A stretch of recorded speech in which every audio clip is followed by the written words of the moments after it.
नमस्ते बच्चों, आज हम कक्षा तीसरी का अध्याय 12वां पढ़ेंगे, जिसमें शीर्षक है साहसी बालिका। इसमें आइए पढ़ते हैं। आज 15 अगस्त है।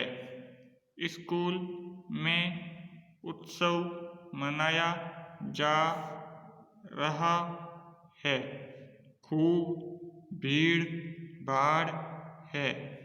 कोई आज़ादी की कविता सुना रहा है, कोई आज़ादी का गीत। अध्यापक जी ने भी एक कहानी सुनाई। बच्चों, एक छोटी लड़की थी। उसका नाम मैना था। उम्र थी 7 साल। उसके पिता का नाम नाना फडणवीस था। नाना साहब देश की आज़ादी चाहते थे।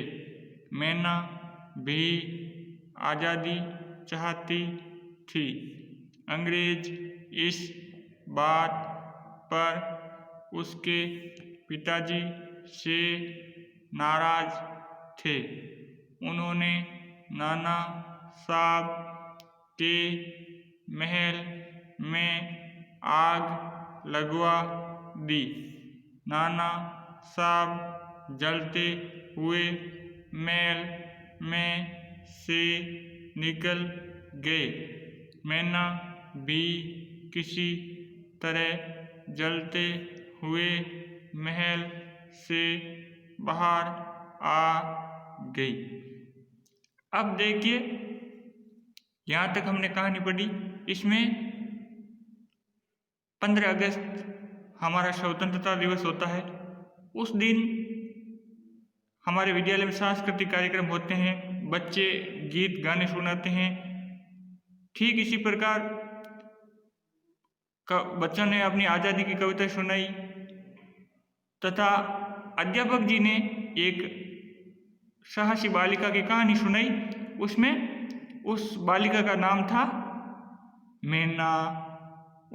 उसके पिताजी का नाम था नाना फडणवीस। नाना साहब देश की आज़ादी चाहते थे। मैना भी आज़ादी चाहती थी। मैना भी हमारे देश की आज़ादी चाहती थी और उसके पिताजी भी नाना फडणवीस जी थे, वो भी देश की आज़ादी चाहते थे। लेकिन अंग्रेज ऐसा नहीं चाहते थे। हमारे देश पर अंग्रेजों का राज था, लेकिन अंग्रेज ऐसा नहीं चाहते थे। तो अंग्रेज मैना के पिताजी से क्या थे? मैना के पिताजी से नाराज थे। ठीक है, उन्होंने नाना साहब के महल में आग लगवा दी। नाना साहब जलते हुए महल से निकल के, मैना भी किसी तरह जलते हुए महल से बाहर आ गई। ठीक है, तो अंग्रेज नाना फडणवीस से क्या करते थे? ईर्ष्या रखते थे और नाराज थे, क्योंकि वे अंग्रेजों को भारत से बाहर निकालना चाहते थे। लेकिन अंग्रेज ऐसा नहीं चाहते थे। अंग्रेज चाहते थे कि हम भारत पर राज करते रहें और आराम फरमाते रहें।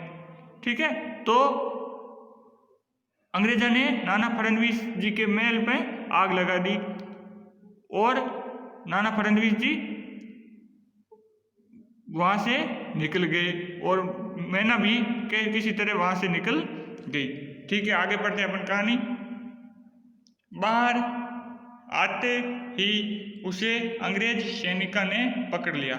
जैसे ही महल से बाहर आए तो उनको अंग्रेज सैनिकों ने पकड़ लिया। वे उसे जनरल के पास ले गए। किसके पास ले गए? जनरल था अंग्रेजों का, उसके पास ले गए। जनरल ने मैना से पूछा, लड़की तुम्हारा नाम क्या है? तो जनरल ने मैना से पूछा, लड़की तुम्हारा नाम क्या नाम है? लड़की ने उत्तर दिया, मैना। किसकी लड़की हो तुम? नाना साहब की। मैना ने उत्तर दिया, किसकी लड़की हो? नाना साहब की। उसने निर्भय होकर उत्तर दिया। ठीक है, यहाँ तक हमने कहानी पढ़ी। अब हम अगले भाग में कल पढ़ेंगे। ठीक है, थैंक यू।